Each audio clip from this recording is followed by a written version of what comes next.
Rayhan, thank you so much coming, talking to us, Voice of America Persian Service. I'm really thrilled that you're here. Thank you for having me. Let's start with something that we all want to know, but we never had a good authority like you to talk about. Islamic Republic of Iran found some kind of support behind People's Republic of China. To what extent this cooperation, this support on two sides is going on in a ways that we could better understand it? Yeah, I mean, both countries, actually, despite having a very sort of like an imperial past or a power, somehow kind of position itself like as these countries that have colonial grievances against the West. So I think the cooperation really, in some ways, this kind of rebranding themselves as victims of Western power, in a way kind of aligned these two countries. China has been very strategic in terms of which countries it cooperates or collaborates. Like over the past decades, what we saw is that China, from this emerging power to become rising power, and now the US government actually determined China as almost a near competitor. So China's relationship with Iran is also just, many these conducive factors, and also certain constraints, and the US is being one of them that really shape these relationship. Obviously, having relationship with a country that US sees as an authoritarian government and also an adversary in ways serves China's interests. So it is a very opportunistic relationship for China. So China has more to gain than Iran, and in that way, I think Iran has its own grievances in courting this relationship with China, in terms of these great powers having terrible relationship with the US.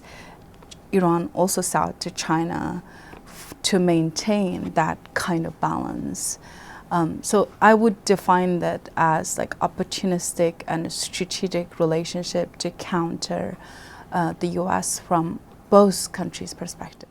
That's very interesting, because usually from what I hear, from what I read, and from what I follow, they say, Islamic Republic is the big winner here with the relationship with China. But you say China is the bigger winner. China is the bigger winner. Yeah, especially because China started to really immerse itself in the Middle East, right? So on the one hand, China is also having a relationship with the UAE, Saudi Arabia, and all these countries. But this 2021, China and Iran signed on to this collaboration agreement. I mean, the document itself wasn't really publicly available, but the crux of it, there would be $400 billion investment in Iran, but look at how much it has materials, a very tiny percentage of that. So I think there's from the Iran's perspective, China is not actually importing a lot of Iranian oil that as they expected. So there is an injury from the Iran's perspective. And according to statistics, Iran, relies on China in terms of these trade relationship more. Whereas China, it's just this tiny factor that they would take into consideration, because China has trade relationships with many countries across the world, even with the United States. The United States is the biggest trading partner. So Iran is a tiny fraction of that. Yeah, I mean, I have these figures from the United States Institute of Peace.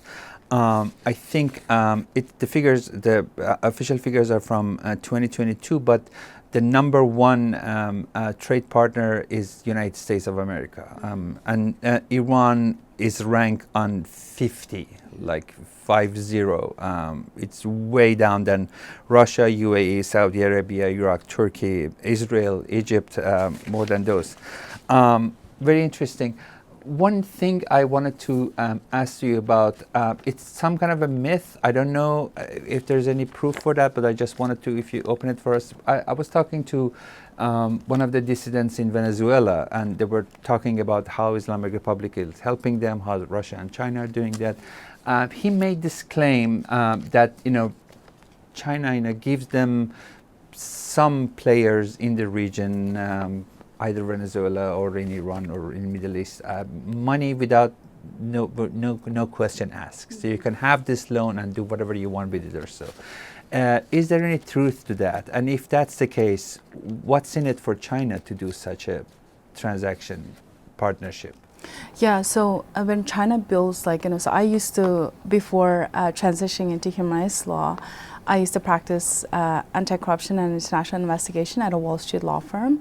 And corruption is a very endemic issue in China, especially in the construction and infrastructure sector. So in the past decades, we saw this just massive companies, Chinese construction companies, building roads, railways, and all sorts of infrastructure in Global South, and as well as now pivoting more to Middle East. When the United States or other countries invest in these countries, your home jurisdiction, your home country has a set of laws that requires these construction companies to fully comply with domestic laws, including environmental protection, anti-corruption laws, or due diligence, human rights due diligence. Whereas when it comes to China, there is a bit of no strings attached. We're not going to ask about it. And that's why in many countries, I recall an investigation that I've done in Papua New Guinea. There is no almost due diligence at all. So what ends up happening is that you may not get the best quality because you're not selecting the most qualified candidates. A lot of these bidding process are selected based on the country's relationship with the Chinese government, for instance. And whoever Chinese government selects, then they would choose that company.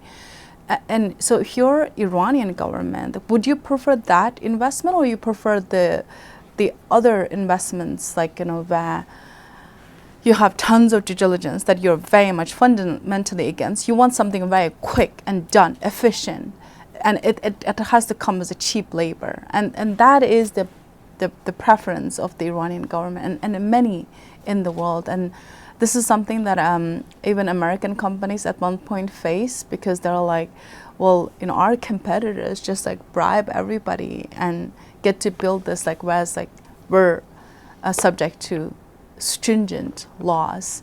But the outcome of these projects, you want it to be stable, you want it to be corruption free, so you're not endangering the lives of citizens who would be using or utilizing or living in these housing, whatever. So there is truth to that. So interesting. So basically, can we say the less democratic society or a government is, the less responsibility? So they prefer banking with China because they don't have to, they have to be bounded on anything in return. 100%. Especially would be, Iran is an authoritarian government. The model is very much authoritarian. And this is why as an international lawyer, there are a lot of authoritarian norms. When people talk about democratic norms, the counterpiece to that is authoritarian norms. And these authoritarian norms are attractive to Iran, right? Because, and especially in relation to China. One thing that is so important for Iran is that they look to China with admiration too. Because China is one of the few countries that didn't really accept, in their view, the Western imposition of democracy, human rights, and rule of law. But somehow the authoritarian government was able to deliver to people. So Iran look at China's economic growth, and as a bureaucracy, they're we could do this. We could still maintain a theocratic government and can be like China, still maybe we could find a way to economic prosperity. But there's a lot of sanctions, as you know, against Iran. So there is this like norm attractions that both Iran and China find alliance. That is the other thing that is very important to, one of the most important pillars to this alliance and relationship. I want to talk to you about, again, in the context of Islamic Republic of Iran and China, but on foreign policy. Islamic Republic of Iran is a very odd country on foreign policy. For example, inside the country, they are very Muslim Shias and not much of a friendly and tolerance with, the rest of the, any kind of religion or creed. But outside, they don't mind if they're alliance with the Sunnis and doing whatever they want to do, like Hamas. That's what their main allies that they were doing together. At the same time, they are very, very vocal on Muslim community everywhere in the world. But when it comes to China, like zero, nothing, not a sense, not a word, never. How the two are working on this dynamic together? Yeah, so it's interesting because it's puzzling for a lot of countries, especially China's this increasingly growing and a closer relationship that it has forged with countries like Iran, Russia, and North Korea too. Like these they call it like these axis of power, right? So with Iran, like on the one hand, like it is like fundamentally, like you could say, like perhaps people want to be secular. Obviously, like I have a lot of friends who are more like the Iranian diaspora. Like they want democracy for Iran, but the country is a religious country. So while Iran being vocal on other Muslim population and how countries are oppressing these Muslim population, when it comes to China, they're very silent, just like the vast majority of Muslim countries in the Middle East, and pretty much shaped by China's economic coercion and economic might, because China doesn't like that. If you were to be vocal about China's human rights records, then China is going to be vocal about Iran's human rights records. We saw in the aftermath of Masha, the tragic death of the killing of Mahsa Amini. Killing, actually it's the murder of Mahsa Amini. We had the Women Like Freedom movement that led to the diaspora as well as human rights lawyers, activists galvanizing the international community to kick Iran out of this Women's Rights Commission. And if you look at the countries that sided with Iran is China, right? Like, so by not voicing its concern for the Uyghur population, Iran is also seeking China's backing on other issues on its own human rights record. And that's where, this is like a mutually reinforcing relationship of their own human rights records. So it's a deal between the devils. I don't say about this, you don't say about that, and we're going to be good about it. You could say that because if you look at inwardly your own human rights record, like you want more alliance, so that you can be shielded from democracies continuously talking about your own human rights issues. And also you don't want a UN resolution that condemn and also even potentially somehow deploying certain mechanism to do human rights investigations. So both of the countries are shielding each other from that. But also just, I notice as a human rights lawyer, I do a lot of UN advocacy. Before the 2010, there was this like huge uprising in Iran. After that, the first thing Iranian government did is like shut down all sort of social media. There was a deep concern about social media uprising. Chinese government immediately learned this. That's when like Facebook was allowed. People don't use it that much, but China also shut down Facebook. So these countries like really learn from each other how to quell dissent, how to make sure to really control their population. And the other thing we see is that both Chinese government and Iranian government always bring in their own voices to the UN to propagate the government narrative. Like, you know, Iran brought in these like women who are more perhaps considered to be conservative Muslim, and they love the government or the government policy. And China does the same thing. They bring in Uyghur voices with coercion to the United Nations, and we're sitting there as human rights lawyers, like, and I'm Uyghur, and I have to listen to another Uyghur like praising the Chinese government's human rights record. So just a lot of these techniques are also very much, I say that very much mutual, and they learn from each other in a way. We haven't seen the autocracies of today is very much embedded to not only this global capitalism, but also UN institutions. They sponsor more UN resolution than ever before. And in a way, they want to protect each other from any sort of UN resolution that lead to human rights investigations. That's interesting you said about Islamic Republic admiring how China is handling it, especially on a way that they act on. For example, there was a huge fight with China and Google based on, you know, it was a huge fight. It goes on for years, and it didn't end up very well, and China ended up having their own search engine or their own things or so.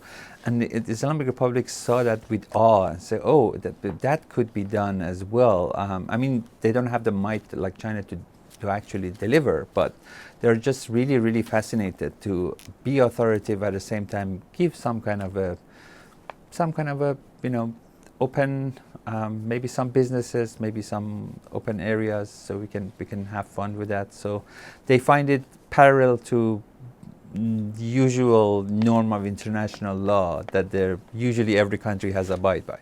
Totally. And one of the most important parts of the Chinese human rights abuses that are carried out in a very Orwellian way is through surveillance, checkpoints, cameras all over there. And Iran started to adopt some of that because that's a very good way to control your population. Because unlike China, like what we saw in the Women Life Freedom Uprising, and many held that as women-led uprising, like Iran, because in China to have that kind of uprising is impossible. Interestingly, after the Mahsa Amini protests, there was like, I think everybody find it very interesting because it happened like, I think quite a few months later, there was a blank paper revolution in China, and suddenly, like, you know, all these, in Iran, you had a Kurdish woman who, Kurdish people have also, you know, have been systematically discriminated under the Iranian system, and Uyghurs are discriminated in China by the Han majority, and we saw the solidarity between Han people with the Uyghur people, and they're standing up for the Uyghurs.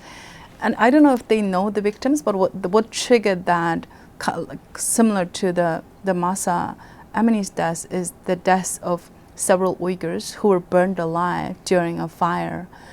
And this was because of this zero COVID control that the Chinese government deployed at the time, if you recall. So nobody was allowed to leave their building. So even the fire escapes were totally controlled.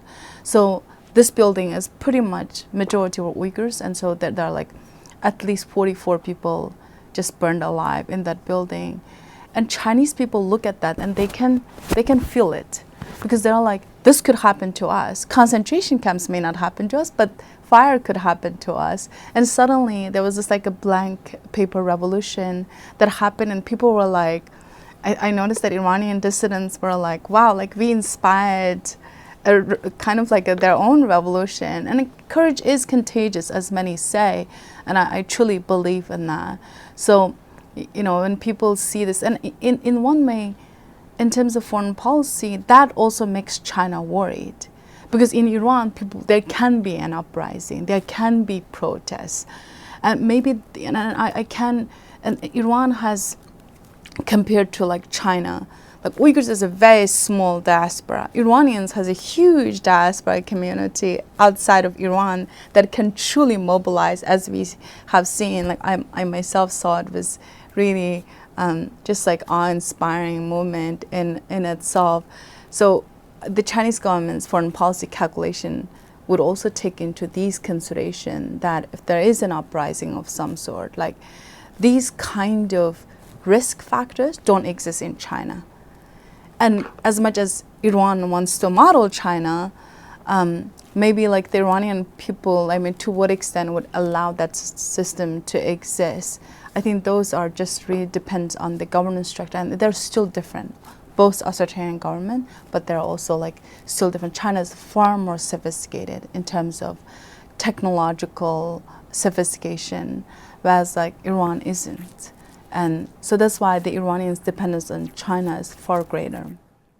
Yeah, it's the other thing is that China enjoys having diplomatic relationship with wide countries in the world from anywhere. I mean, Islamic Republic is, in some areas, they are diplomatically isolated, so that they don't have much of an interaction with anyone. But China, from Israel to United States to Russia to Cuba to North Korea, open to business. Yeah, exactly, and you, and that's why, like, you know, China, even though they're working with Iran, like on certain issues, or there's investment, China has to take that into consideration. Like, they also don't want to totally upset the United States, right? But at the same time, like, when the Houthis were attacking shipments across the Red Sea, you know, some reported that the United States asked China to talk to Iran to hold that. But China opportunistic, first and foremost, looked after its own interests, not so much as try to like spare the Chinese shipment, rather than making sure, like, you know, the US or other shipments are also secured.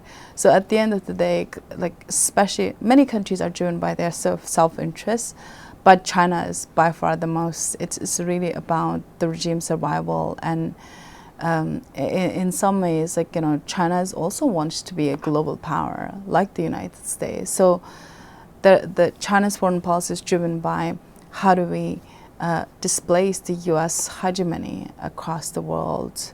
But most importantly, I think we need to understand that China is vastly different than Iran. And as you mentioned, not only they're like, China almost had an institutional capture of the UN. Iran is a player in the UN, but China has an institutional capture. But in addition to that, China can also have their own regional organization. The Shanghai Cooperation Organization, that cooperation organization, for instance, that's a regional body that has many countries are supporting that. Iran initially had an observer status, and now it became a full member of the SCO, like in abbreviation. So think about the kind of power imbalance between these two countries have. And by joining the SCO, that allowed Iran to have security cooperation with China. But at the same time, one of the biggest concerns for many international lawyers is that China is using this regional body to just create, in some ways, their own sort of like counterterrorism framework in violation of international laws and human rights concerns. And so, for instance, if Iran, as a member, when they signed on to become a member, they have to defend China's counterterrorism framework. Imagine an Uyghur dissident ended up Iran wouldn't hesitate to hand her or him over to the Chinese government in violation of international laws, even if that person is seeking refuge in Iran. So that really is, scholars framed it multiple of these issues of China becoming this like norm setter, reshaping international laws as leading to the rise of authoritarian international. This is an area that I study. And if China is a norm setter and they're coming in all these ideas and trying to implement these ideas, what they need is countries like Iran to repeat, because repetition also helps to implementation, and ultimately it can be internalized through these regional bodies and international bodies like the UN and SCO, and that's what we see. So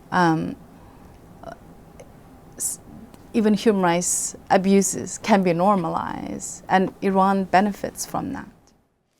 Yeah, they can point it as it's a cultural internal issue. It's none of our business. Let them do their job. But it's interesting because usually before, when countries want to reshape their alliance or make new alliances or so, they usually have to go through the United States, European Union, something like that. But for years, countries like Cuba, like North Korea, like Islamic Republic of Iran say, no, we can build our own alliance. China is much more open to that right now. And I think as an example, we can say they brokered a peace between Islamic Republic of Iran and Saudi Arabia, which U.S. could not do that. On the other hand, most of these autocratic governments in the region, they would love the way of handling things with China other than Russia, with the United States, because the United States come with strings attached. You cannot do this, you cannot do this or so. But for them, it's much better. Do you think we are seeing some kind of a change of shape or making powerhouse around China, especially since Russia is head-to-head with the United States on the issue of Ukraine? Yeah, so we, in fact, when Russia invaded Ukraine, the United States really tried to seek support from many countries in the global south, and that support was either absent or very minimum, right? At the UN General Assembly, we saw a resolution where people did condemn, because at the end of the day, it comes to the territorial integrity of that country. Both Iran and China, they prefer, and Russia too, they prefer sovereignty over anything.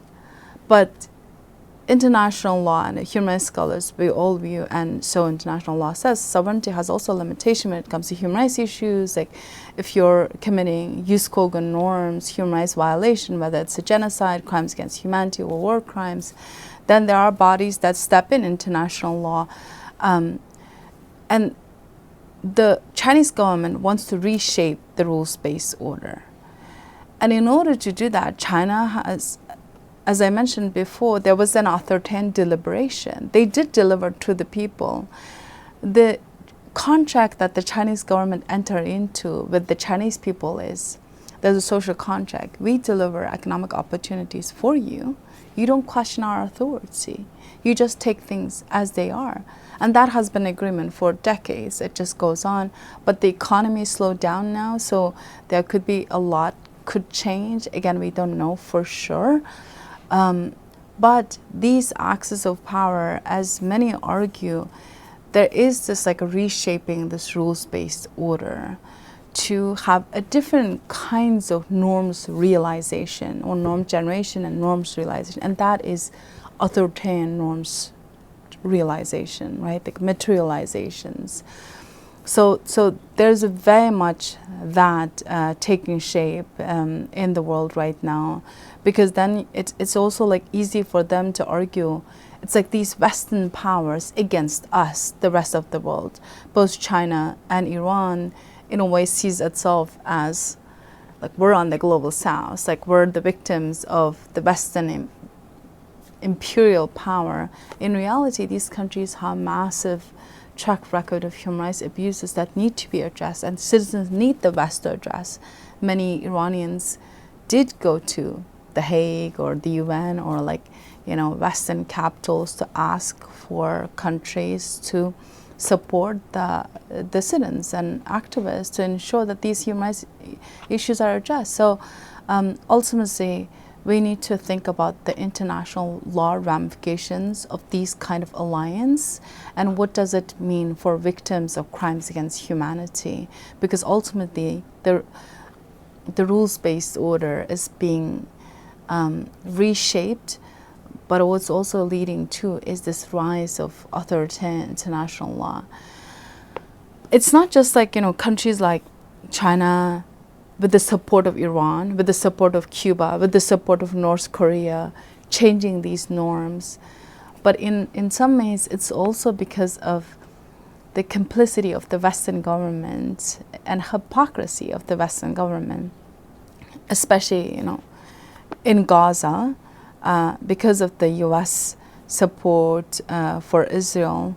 Many in the global South countries are calling this as hypocritical. So that doesn't make the U.S. government look good. So you have these norm setters coming in, but at the same time, if the U.S. supports countries that are committing human rights abuses, then you're unable to defend these democratic norms, because then you would be seen you're selectively implementing human rights norm as you see fit. So there is a problem. And then I think the third element, in my view, is what is happening with these kind of alliance is a regional disordering. Before the international reordering happens, there's a bit of like a regional disordering too. And the Shanghai Cooperation Organization already serves that purpose. So then we would see this fragmentation of international law.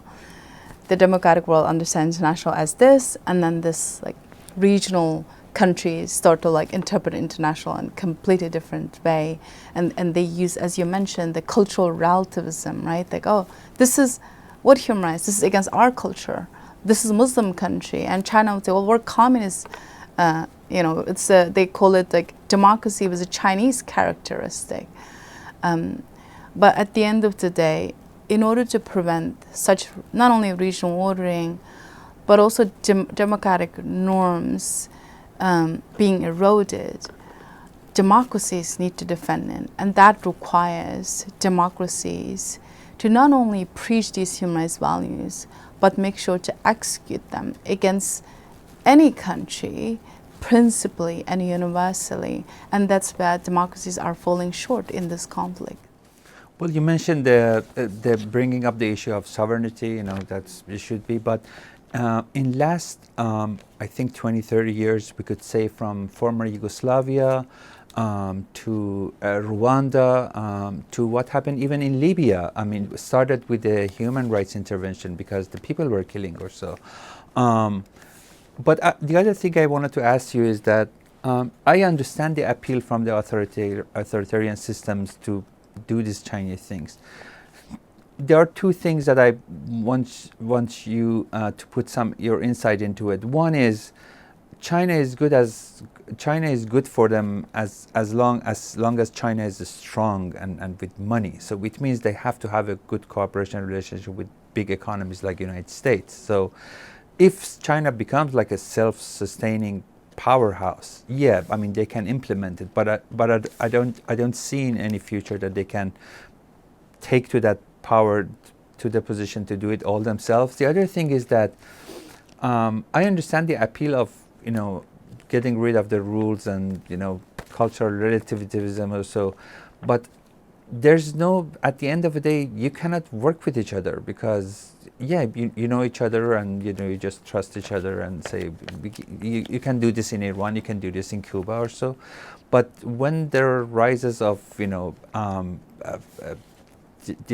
different opinions or approaches, how do you want to settle your differences? Because it's not a rule-based agreement, so there's no court of law that you can go and settle your differences with China because of what they had. So how they can even do you think that is even sustainable, this kind of alliances that they're making? You pointed out a really important matter that I really look into now, because initially when, let's say, one of the biggest disputes that we see right now is the South China Sea, right? Like South China Sea, the maritime disputes. And on the one hand, countries like Cambodia, which is very much beholden to the Chinese government, they ceded even their sovereignty. So they're like, whatever China says, we say that.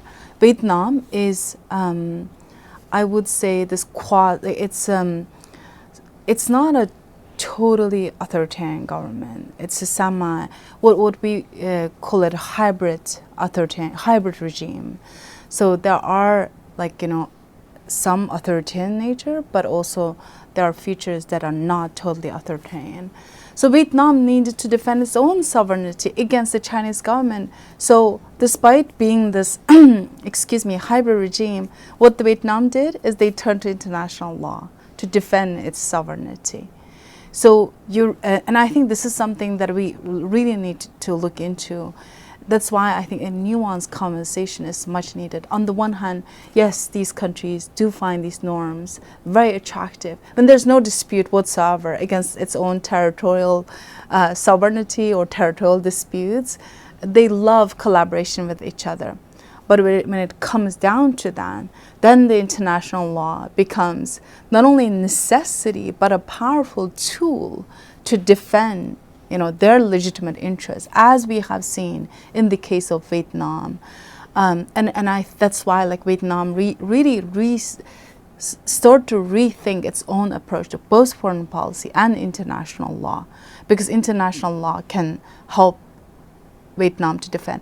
And we might see this with both Iran, China, Russia, everybody else. But on the other hand, the Chinese government and Russia, and this is why, again, it shows Iran is not that powerful entity to come up with these kind of joint statements. But China and Russia produced this their own international law definition or international interpretation, which provided a cover-up basically for Russia's annexation of Crimea and China's claim over the South Sea territorial disputes and things like that. And they and their interpretation is very much this, we call it the Westphalian international law, which is sovereignty, absolute territorial integrity, sovereignty. But then it really runs counter to what Russia is doing in Ukraine.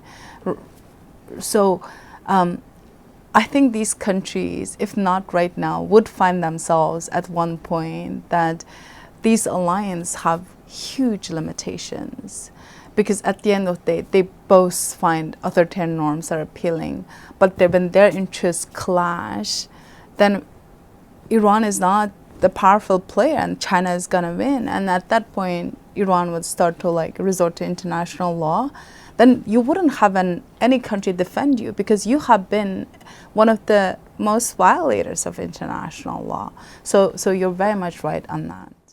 Yeah, that's always, that amazes me. For example, there are countries like Belarus. I mean, they're following Russia regardless. I mean, it's just following. But if China and Russia one day decided that let's split Belarus in half, and half for me, half for you, then Belarus has no claim. They cannot find anyone, they cannot fight anywhere, they cannot go to any court. I mean, there's no protection for them. I mean, it's like a mafia family is running things. Yeah, because right now, a lot of these authoritarian countries, because they commit so much human rights atrocities and they don't want to be held accountable as officials, right? For them, they have very short thinking. All they think about the survival of the regime, the survival of the ruling party, ruling class. They don't think about, well, what if one day my interest is no longer secure anymore? Right now, these countries need me. Russia needs Belarus, so that's okay right now. But if the disputes are settled, everything, then Russia no longer needs, and if maybe they could try to absorb Belarus. And we saw a lot of that in Central Asia too. And now I think, a lot of countries made huge mistakes in Central Asia, ended up almost ceding their own autonomy. And it's very hard to push back when it comes down to the last sort of line is start to become very blur. It's fabulous to talk to you. I'm sure we can talk hours. Just let me ask you my last question, if I may. We don't have much of a vision to what happens to the Uyghur society in China. What's the best way that we can grasp and understand what's happening to them, how they're being treated or so? Because certainly we don't see it on TV much. We see reports from time to time. Republic of China just vehemently, denies everything, but at the same time, some reports like Human Rights Watch reference it as one of the most worst crimes against humanity right now. what's the situation and why is somehow sustainable the way that the government of China is running or controlling or treating the Uyghur people in China? Yeah, I mean, it's obviously like a cause that is very close to my heart, just as somebody who's from the region, but also just like, you know, a family member of a victim and part of the community who's really going through these atrocity crimes. The reason why you don't hear it much more, because when the Russia's invasion in Ukraine happened, crisis gets displaced by new emerging crisis, right? Like, you know, like people don't talk about women life freedom anymore unless there's a constant uprising and it just keeps happening. And in places like China, uprising is impossible. We saw what happened when students protested in 1989. So what ends up happening is, and then now we have Gaza, and that is the headline news. And people don't talk about the Uyghurs unless people start to see like, oh, there are parallels. Then human rights activists start to like discuss these issues. What we see now is that after the initial rollout of these re-education camp, concentration camps, the Chinese system, as scholars argue, relies on this something called authoritarian legality. So China has the definition of what is my enemy. So for them, it's like dissidents are enemies, journalists your enemies. If you're kowtowing the government line, you're wonderful, you're a friend. But if you start to like scrutinize government's action, you're the enemy. And this enemy line can be redrawn at any point. And one day the Uyghur identity became the enemy. And then initially denying the existence of the camps, and then later calling them vocational training camps. Finally, UN did investigation, and the UN itself, the High Commissioner's Office, released a report saying the Chinese government is committing an international crime, in particular crimes against humanity. China now is really utilizing its legal system to offer a bureaucratic cover-up to its human rights abuses. What does it mean? And you know, you would understand as somebody who knows how the Iran utilized its own legal system against dissidents. Even we saw against like rappers, like either you just say this person's in prison, now they're gonna face 13, 15 years sentence or life sentence. But in China, we're talking about millions of people. So now like all the people are, according to the Chinese government, are criminals and they're imprisoned according to the law. But it is not according to the law. It's in violation of both China's domestic legal system and as well as international law. So that is the face of the current crisis that led to, because once the Chinese government imprisoned people, and they're all like behind this barbed wires and walls, and then now they're saying, especially after their economy is slowed down, they're inviting people to come, like, I'm gonna offer you free visa now, 144 hours, come see and tourists would come. Now there has been a bit of ease on the visible repression that you would see just a few years ago. You see the checkpoints, you see the surveillance cameras, all of that gone. And you kind of like start to believe in the facade of the Chinese government presented. Well, this is just like a Western government manufactured crisis, right? And it's not. The reality is not. And this is why it's very important that journalists keep their eyes on what's happening to the Uyghur people. Especially it's important for diaspora community who are also going through their own human rights issues to join forces and be able to extend that solidarity.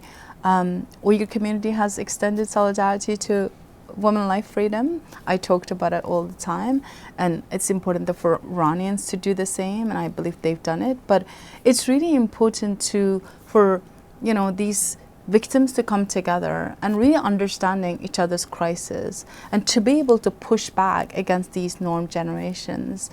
But third, we also need to be more just mindful of the kind of power these countries have, because at the end of the day, these are state powers. We're just like, activists. And it's important that we make sure, if we're talking about Iranian rapper, we need to talk about like, what about the Uyghurs who are also rappers in their society or intellectuals?